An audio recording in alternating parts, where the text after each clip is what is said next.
Governo Seihu suba comunidade nebe ocupa recinto escola nian atau hamamuk fatin. Ministra da Educação Dulce de Jesus Soares já toca questão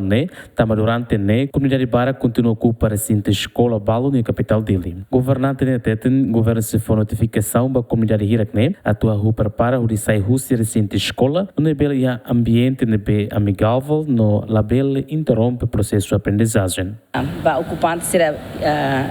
nebe maka hela recinto é escola sira Ministério da Educação em tempo badak a mim se sai notificação atau basira atau sira começa a prepara sernian tamba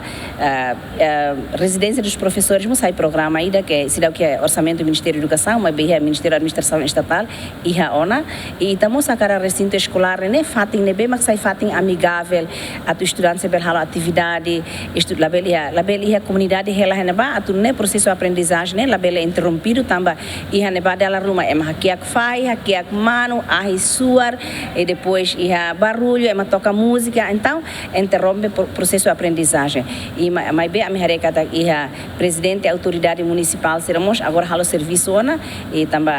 escola seremos